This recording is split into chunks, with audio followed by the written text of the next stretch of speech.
Hey everyone, Reverend Geek here, and as you can tell by the background, we've moved, and hopefully I can get some of this stuff even more straightened out soon.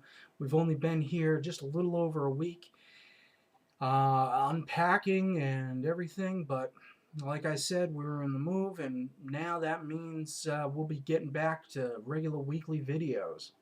So without further ado, let's get into Star Wars.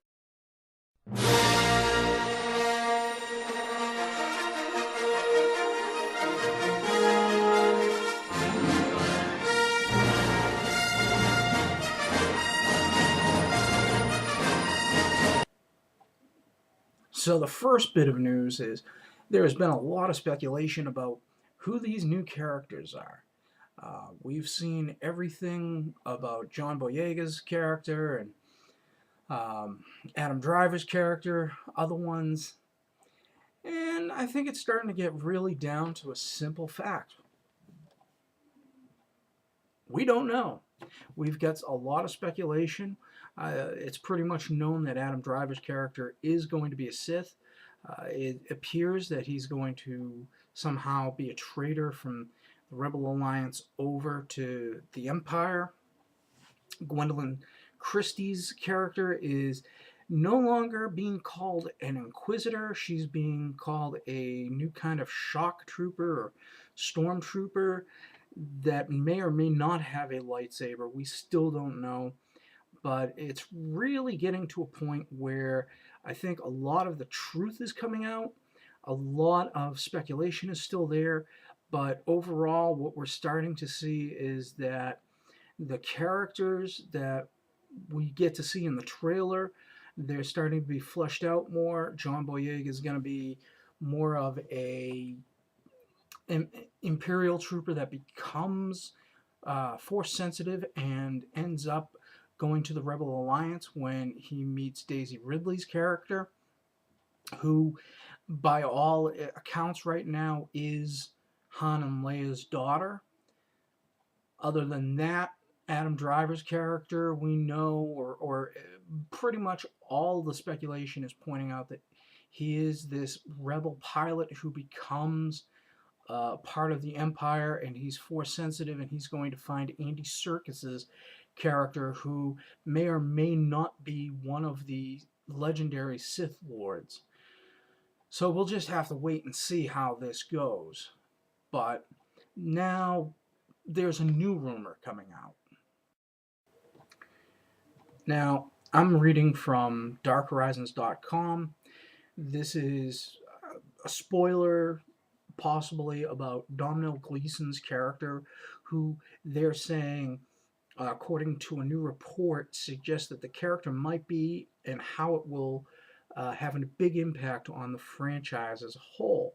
Now, it's making Star Wars that is coming out and giving this story to us, and it's talking about another lengthy synopsis of Star Wars: The Force Awakens. Now, I just want to say that the reason why I have not given any kind of synopsis to Star Wars at this point is because there's just too many of them, and a lot of them are fan fiction.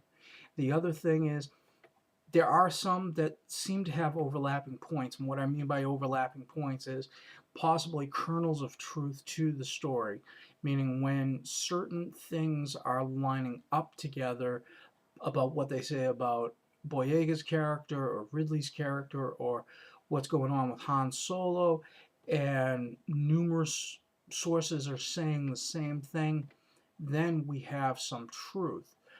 But at this point, there's so many different synopsises, and I've read about 6 or 7 different stories.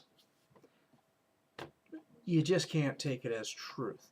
So at this point, and probably never, we'll go into the synopsis. What we're going here with the character of Domhnall Gleeson is what his character might possibly be within the story. So this is what Dark Horizons is saying about Domhnall Gleeson at this point. They're saying that MakingStarWars.com has posted this. According to their numerous sources, they claim Gleason will play the son of Luke Skywalker, Mark Hamill, in the film, and he's an Imperial officer who is hunting the AWOL stormtrooper Finn, played by John Boyega. It seems the Rebel Alliance and the remains of the Galactic Empire have been in a Cold War state for much of the period since Return of the Jedi, with Luke having gone missing. Part of the reason for the stalemate is due to both sides having a super weapon capable of destroying the entire galaxy.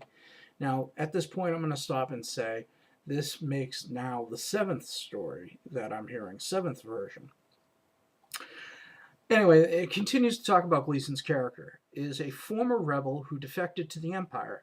Is said to be playing both sides in an effort to disarm the superweapons held by both of them. He succeeds, but in doing so, he unintentionally turns the war hot.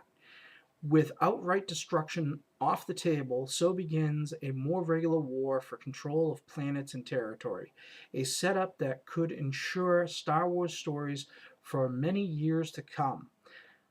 Now, they themselves say, how much of this will come true, we'll see in December. So, there you have it. We don't have quite the full story that we think we should. And again, a lot of this stuff is just merely speculation. It's merely just a lot of fan hopes out there. So we'll see what happens. Again, we have to remember that a lot of the EU that was created over the last 30 years of Star Wars lore is not even in play anymore. The EU is just kind of in its own pocket little universe.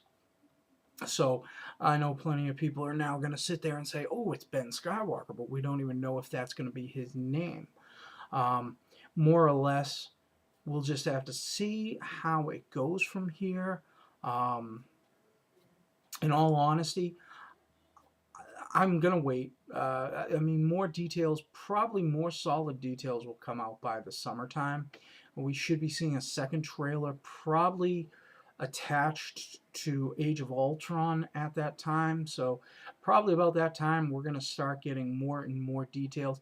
Also, once the action figures come out, we got to remember that there's different Comic-Cons going to be coming out and showing these different action figures over the next couple of months leading up to the story.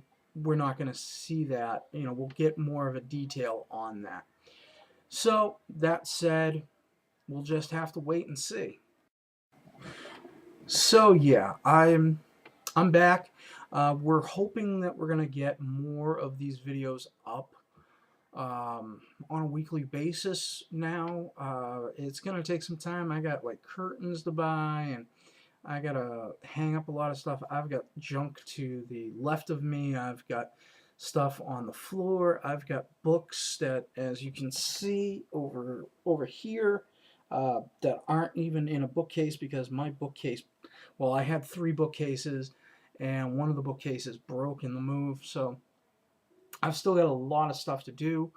But probably the biggest thing that's going to be coming is I've got a new camera coming. A friend of mine has a 720p camera that he doesn't need anymore, and he's giving it to me. So I'm hoping that by next week, on next week's video, you won't see me in a square box, but in widescreen. Not that I need it. But anyway, I'm hoping that we can get these videos going. I know there's been some creative criticism on past videos. Yes, I know I need a script. Yes, I've been doing scripts. Yes, I've been cutting these into little bits and pieces. So, hopefully you're enjoying them. Anyway, it's me, Reverend Geek, out.